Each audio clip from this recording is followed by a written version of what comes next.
Welcome everyone to our show today. Today is April 14th, 2021. I'm Trey Dobson, Chief Medical Officer at Southwestern Vermont Medical Center and an emergency physician with Dartmouth-Hitchcock Health. And this is Medical Matters Weekly, a show about the aspects of healthcare that matter to you most. You can submit your questions on Facebook Live, and we've had some questions submitted ahead of time at our website. And my guest today, I'm very excited to welcome Dr. Mark Levine. He's the Vermont's Commissioner on Health. Mark, welcome. Nice to be here, Trey. Let me just tell a little bit about your background. You received your bachelor's in biology from the University of Connecticut and your medical degree from the University of Rochester in New York. And then you did internal medicine residency up at UVM. You got it. That's fantastic. And you were an internist for a long time. You still are an internist, and you have an interest in solving complex medical dilemmas. I love that phrase. Health promotion and disease prevention, screening, and clinical nutrition. And then you've had academic roles, including an associate dean for graduate medical education. You got it all down. All right. Well, and then, of course, the actual list is very long, but we'll keep it at that, and we'll learn more about Dr. Levine in the show. And in fact, we like to start off and ask our guests a little bit about their background. So just tell us where you grew up and what your childhood was like. Yeah, I grew up in a small suburb outside of Boston called Sharon, Massachusetts. It was a real country town then. Now it's a major bedroom community to Boston. But the reality was I grew up in a family that really emphasized education and cultivated my kind of interest in medicine and science, even though no one in my family had ever gone down either of those pathways. So they would sort of buy me chemistry sets and dissection kits and things of that sort, and support my reading in those areas because they wanted to support whatever I wanted to do. That's great. And then you went into this career in medicine. And how long were you actually a bedside physician, Mark? Oh, longer than I care to admit on this show, but certainly over 3 decades. Wow. For sure. And I loved internal medicine practice. Back in the day, you could do both the inpatient setting and the clinic setting at the same time. Right. And then as the hospitalist movement started to really take over, I began to do less hospital work and then more ambulatory work. But it didn't really matter because it's really the practice of medicine, no matter where you're doing it. Mm-hmm. And it's that same kind of critical thinking process that we all need to have no matter what we do in life. Right. And was your office in Burlington? I was part of the sort of University of Vermont practice group. Mm-hmm. And so I had offices at the medical center because of my academic positions. But at the same time, my actual ambulatory practice was in Essex Junction. Okay. And so what do you miss most about those days? Oh, I think the one thing that really most people, when you ask them why they went into medicine, they like the science, they like all that stuff, but it's really, for me, it was those longitudinal relationships I could forge with my patients. Really developing those over really long periods of time. But even when it was a short period of time, somebody new, just learning about people, trying to understand them as a totality so that as I was trying to help them with their medical issues, I really understood the context from which I was dealing. And then a little bit, of course, that detective work that you kind of alluded to earlier on. It's kind of similar to what I do now, to be honest. Back then I was helping one individual at a time. Mm-hmm. And we tried as a practice to sort of excel in managing aspects of our patients' medical issues, like how many people in our practice had a satisfactory hemoglobin A1C or cholesterol or what have you. But the reality is, in my new job, which is not so new now, it's been a few years, I'm trying to manage the population's health, if you will. But there's still a nice balance to be able to look at individual people and to be able to look at the population at large and try to work on both levels, because I think if you really want to help people, some ways you help people are one-on-one. Other ways are to really help the population at large, so it makes it easy for each individual to do the right thing and not be exposed to the wrong things, if you will. Right, and you know, most of the people on this in the audience here know you from your current role, but I will let you guys know you should Google Dr. Levine. You know, prior to the catch-all terms of population health, there were other terms like preventative medicine, and that's where Mark and many of his colleagues were actually focused well before others were, and it does make a big difference, and it really is a fulfilling part of a well-rounded, you know, medical practice. So who are your role models? And they may have changed over time, but do you have any few that you have a few that you've talked about? You know, when I think through all of my years of learning in medicine and then practicing medicine, I go back even further. My father was probably one of my biggest role models, and he, of course, was not a physician or even involved in science, but it was those other attributes he had that I valued so much. And things that we as physicians always value, like communication skills, interpersonal relationship building, things of that sort. I'd have to say nowadays, there's a little part of me that holds Dr. Fauci up on a pedestal because people compare us so much, even though I am so tall and he is so short. But the reality is, I think throughout my career, I can't actually put my finger on a person here, a person there. It's really a composite, trying to take the best of people who taught me and incorporate it into who I eventually became. Because as you know, Trey, and the audience probably doesn't understand, one of our watchwords in medicine is lifelong learning. Right. And we never fail to learn on a daily basis. In fact, when I would come home from work, when I was practicing, if I didn't learn something new from something I did in my practice and another way a person presented with another condition, to me, it was a disappointing day if I didn't learn something new. And so I think that composite issue of taking the best of all of those mentors that we've had and trying to make it into who you become is really important. That's great. You know, and that I will say that goes along with one of the things that I say when I teach residents up at Dartmouth, and that is the day that you don't learn something is the day you should call it retirement, because every day in medicine, and you get humbled as well, for sure. So then I knew you a little bit through the Vermont Medical Society and other interactions at around the time you were asked to be the commissioner of health. So tell us a little bit about that experience. And of course, that was pre-pandemic. But if you would have known what you were getting yourself into, I'm not sure what would have happened. Yeah, well, it was kind of an awesome feeling to be allowed to take on this position. No question. I am a person who really likes new challenges. And to be frank, I think I was ready for new challenges at that point in time. We're now in 2017. The former commissioner, Dr. Chen, and a number of prior commissioners had kind of always been talking to me about this. So they must have known something I didn't know about myself. Mm-hmm. We had a working group called the Primary Care Public Health Integration Work Group, which is a whole bunch of words, but it essentially means people who are leaders in various specialty societies like internal medicine, pediatrics, family medicine, et cetera, would get together with health department people and try to work in a mutual way on solving problems. And we could each bring a lot to the table and benefit the other. So I had sort of gotten a reputation from being involved with that group as well. So it was kind of like a job that I thought maybe I could do and that I would really like and be able to have a positive influence on things with. I've had this sort of interest about I call it the nexus of healthcare, health, population health, public health, and health policy. Whole bunch of words, but essentially it's the entire continuum of what we do in our healthcare system and in our public health system and in state government to try to keep our populations as healthy as possible. And this looked like a great opportunity to try to be able to have an impact in that way.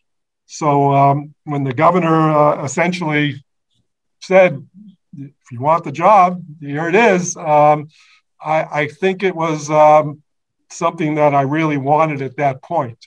Probably a little bit of imposter syndrome, like when we all take on new jobs and you go, right, I can't do that. But the reality was every job we do in medicine is learn while you do to some extent.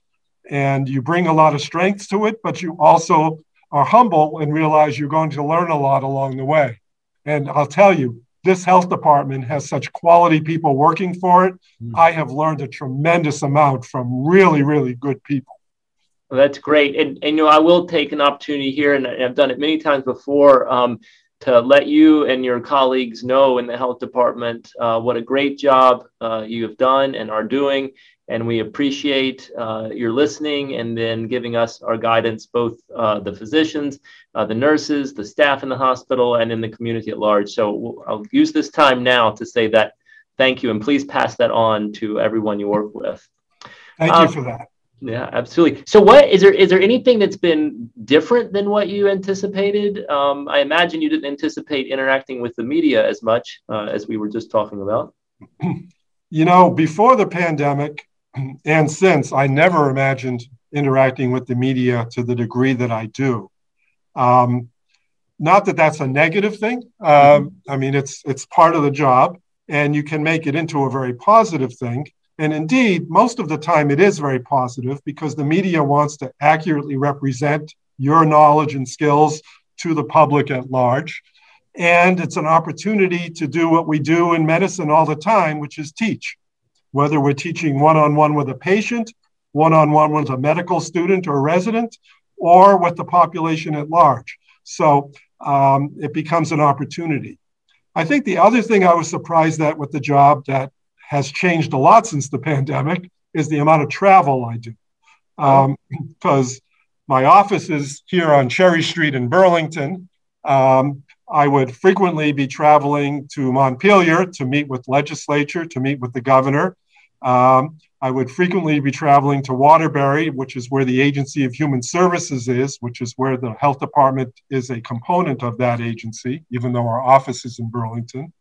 And then we have 12 district offices around the state, which I would regularly visit and interact with. And then speaking opportunities, which can be anywhere in the state, which my attitude has been basically always say yes. So I was on the road a lot more than I ever anticipated. That's changed with Zoom, and perhaps that will be a change that becomes more permanent for all of us, so that we'll do a little less gas guzzling and a little more interacting via video. We'll have to see. Right, right. And there are definitely some positives to have a good mix. You know, I am looking forward to getting back and traveling to meet folks and interact in different ways. But, you know, even what we're doing right now, there's no reason that either you needed to travel down here or I needed to travel up here to have this great conversation and have it for the community to review over and over again if they need to. You know, when I think about a great leader, Mark, and in your position, you fulfill that. You have the ability to have a response that's transparent so that everyone knows that you're not trying to keep something, but also having an even response that maintains your emotional construct, even in some dire situations. And I kind of sent this to you ahead of time, but do you have any guiding principles that helps you do that? Because frankly, not a lot of people have that skill. Well, you used the important word transparency, which is one of the lead guiding principles. When you sacrifice or compromise transparency, people see that quickly, and you lose everything. And your credibility is so important, whether it's you in your position, whether it's me in my position, it doesn't matter. If your credibility is up to question, you've lost the battle. I think clarity is a big part of it as well. Having a message that is quite clear. I generally can figure that out and crystallize it, but thank goodness I also have a very strong communications team behind me. So if there's a message that I wasn't sure about that needed to be delivered, they would make sure I deliver it. I think integrity goes along with transparency. And then the teaching part of medicine, having learning objectives. So whether I'm standing at a press conference, which I'm done way more than I ever expected, or whether I'm in a small group discussion, the fact is you should always have some learning objectives in your mind so that at the same time you're talking about a subject, you make sure that those messages you want to get across really are included in your comments and don't get omitted by mistake just because you happen to veer off on another topic. Right. So I think all of those are important sort of guiding principles, if you will, as you term them. That's great.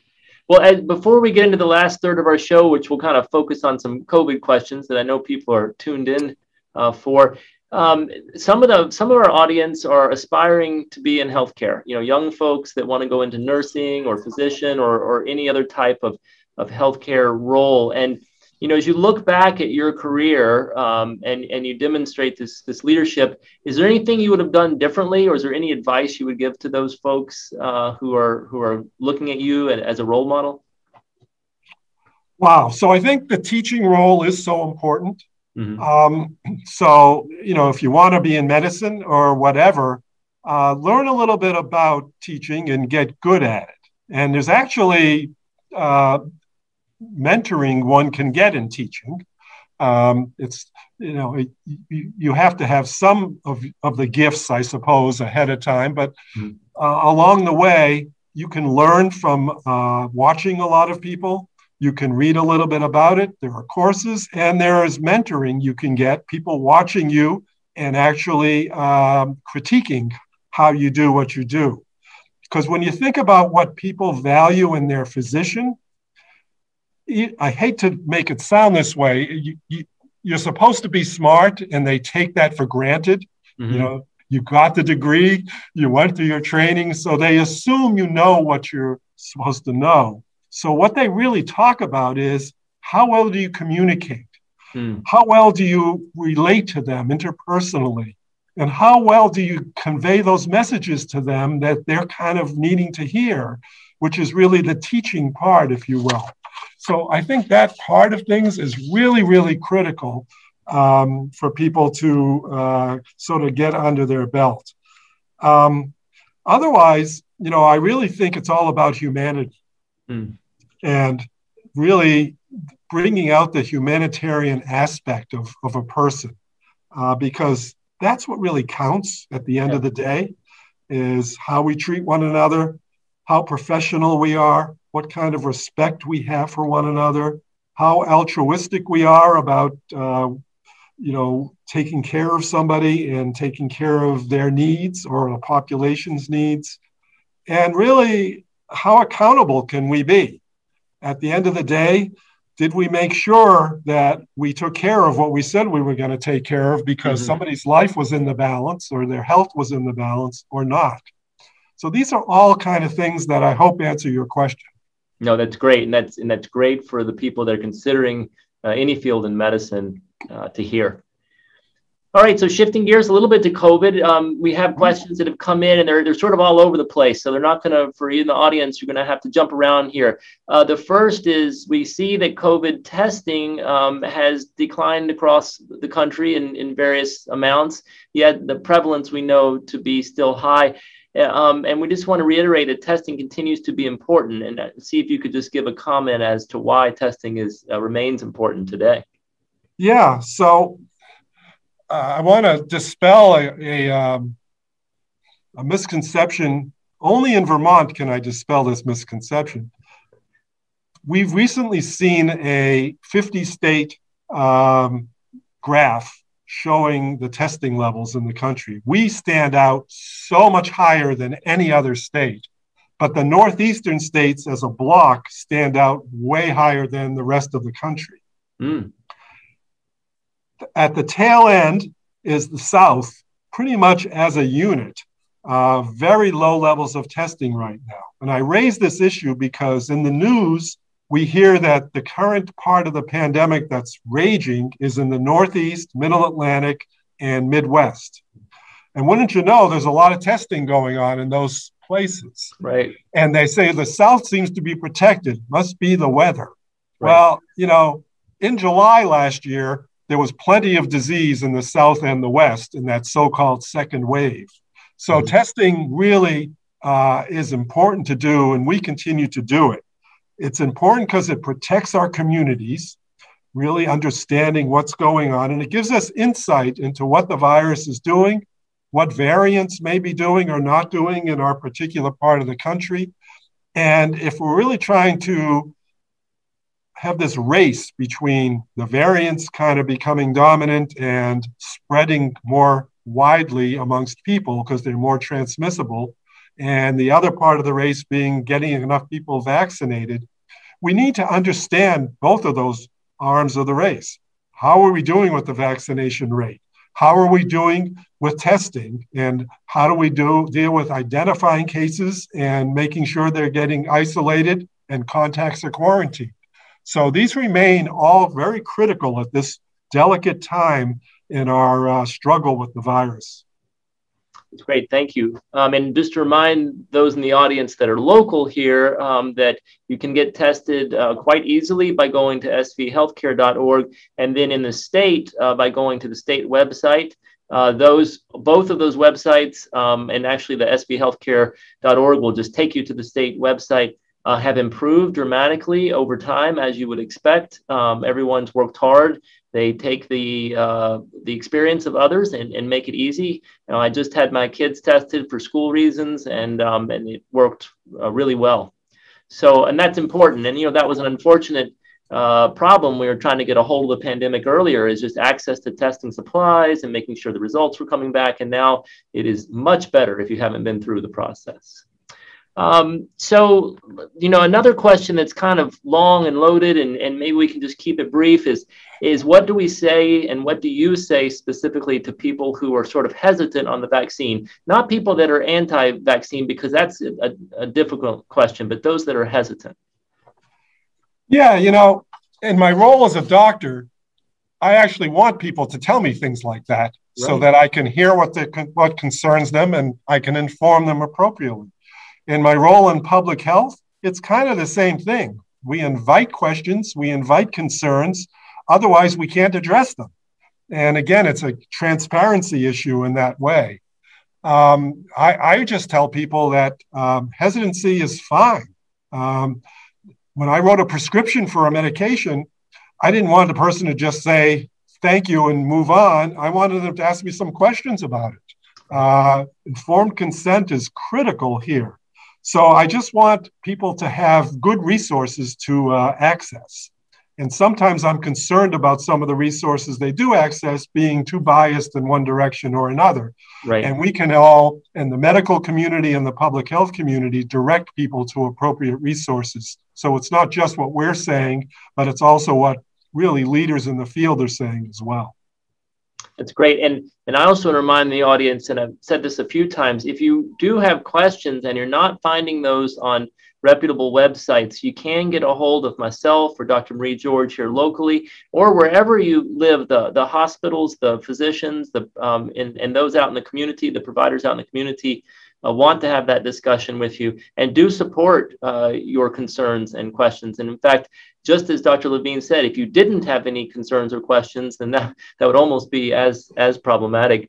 One of the persons from the audience is asking Dr. Levine, what evidence is there that vaccine actually protects against long COVID, and puts those in quotes as that term is sort of becoming ubiquitous. In other words, the sequelae of COVID once the disease itself has left the body, but the body itself is still experiencing some type of symptom. Yeah, so it's going to be hard to give you a lot of evidence for that now, but the best guard against long COVID is to prevent any COVID, because presumably you can't get long COVID unless you've had COVID. Now, I agree that some people can get a mild case of COVID, even though they were vaccinated, which is actually acceptable because the main reason to get vaccinated is to prevent the more serious illness that would lead to hospitalization or, God forbid, death. So the vaccine is still effective for those people. We don't think if you've had a mild case of COVID, you're going to be likely to get long COVID, but we don't actually know that. And we need to see the trials from the vaccines that started in 2020 carried out long enough so we have this kind of information that would provide the answer to your listener's question, because we just don't have enough information yet. But I will say that we're not hearing about a lot of people who were vaccinated getting long COVID. But remember that long COVID, by definition almost, is greater than 3 or 4 months after you had COVID. So we need more time to really be able to answer the question. That's right. Absolutely, some people can have symptoms that sort of linger for weeks and weeks, but that's different. That can happen from lots of diseases. What we're talking about is some semi-permanent to permanent change in physiology. So, for example, the one that I hear about, and again, this is anecdotally, and it's a small number of people, but are young people who get a pretty bad case of COVID, recover, but then have diminished exercise capacity for quite some time, and in fact are not the athletes they once were. And that in itself is bothersome because they're not even in college yet. And, they're preparing themselves. Let's see some other questions. One more on children is, as this information comes out about Pfizer, I believe it's both Pfizer and Moderna, but definitely Pfizer looking to apply for, or they actually did submit for the EUA for ages 12 and above. The question is, will Vermont immediately open up to vaccination for that age band? Oh, whenever that would happen, for sure, because that won't happen tomorrow. Right. Probably won't happen in May, from what I can see, but it will probably happen late spring or summer. And that would be perfect timing because we'll have already opened up to everybody we can by then. And now we'll have a new group we can open up further to. So that'll happen quickly. It's great. And, I do get a lot of questions from people who are vaccinated themselves, but they're hesitant. It's almost a different hesitancy. It's a hesitancy by proxy where they don't want to get their child vaccinated yet, their teenager. And, some of the things that I've been saying to them is, look, they can still get sick. They certainly can. They can certainly spread it to other people that can cause those other people to be very, very sick. And we certainly don't know about the long-term sequelae of diseases. Even people that get bad cases of influenza that are kids, it can affect the lung for long periods of time. So as soon as we get the vaccination for kids, then we know that it's a safe thing to do. We want to make sure to do that. And we will do that in Vermont. And then I'm going to do one more question here as we're coming out of time, maybe two real quick. I'll do two real quick. Is Vermont considering any type of app on the phone that verifies vaccination, or are we just probably going to use cards? Yeah, so New York is the only state I'm aware of that has the app on the phone kind of thing right now. We are going to use the cards. We've been talking about that very publicly. And I like to call that documentation of your vaccination as opposed to verification or some other term, because this whole issue of having passports and things of that sort is really up in the air right now, not just in Vermont, but nationwide, even worldwide, and needs a lot more discussion, lots more ethical, legal, equity issues surrounding that. That's great. And I know people are asking questions about whether the vaccine will be mandated in certain types of organizations and businesses. And I can just say it is definitely a consideration. It's certainly a way to reduce illness and promote economic integrity of certain businesses. But we're going to have to see how this plays out in the longer term.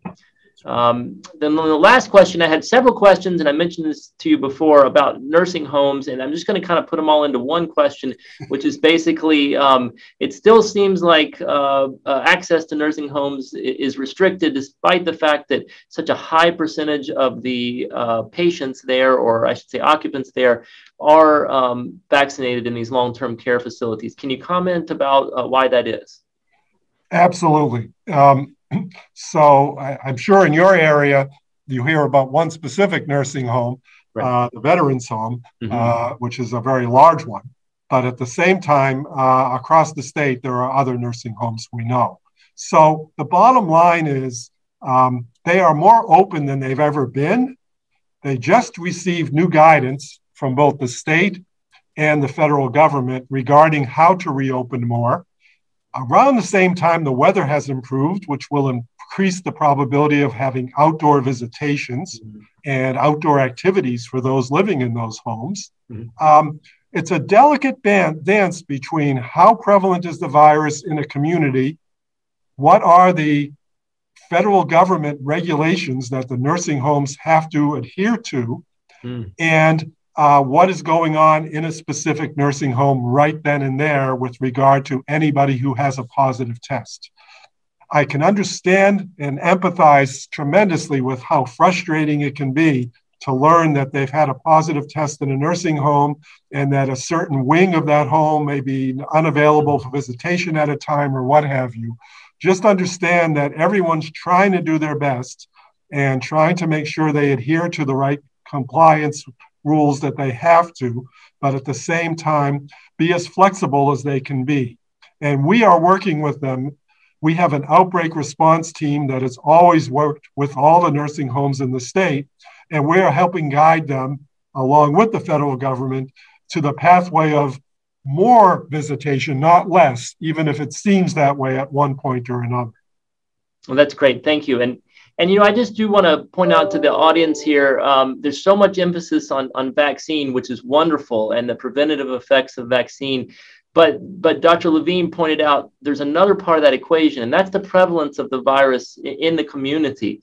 So if the prevalence is really high and then you're vaccinated, that you still have a chance of getting the virus because you're bumping into it so frequently. But once we get the population of the state high enough in the 60s and 70s for vaccination, then the prevalence itself of the virus should go down, and these will be synergistic. And in fact, that's the whole premise about what Dr. Levine, all of his colleagues, and the governor's office have done with the Vermont Forward plan that you can review on the website. I encourage you to do it. If you've only seen it on media coverage, go to the website itself. It's extremely well done. It's simple. You can follow it. But the premise in moving from those different stages has to do with vaccination, which in a sense will just indirectly impact the prevalence and decrease them. And in a skilled nursing facilities right now, the prevalence in the community is too high. So it's great that everyone's vaccinated, but it can't just be doors wide open because the chances of the virus affecting someone is still much higher. I want to thank everyone for joining us today on Medical Matters Weekly. We're out of time. I'd like to thank our guest, Dr. Mark Levine, the Vermont Commissioner of Health. Thanks so much for joining us, Mark. Thanks for having me. It's been a pleasure. And I'll also thank Mike Cutler from CAT TV, Ray Smith from Southwestern Vermont Healthcare, and Ashley Jowett, also from Southwestern Vermont Healthcare. I'm Trey Dobson. Go out and find joy in everything you do, even in the face of adversity, and we will see you next week. Bye, everyone.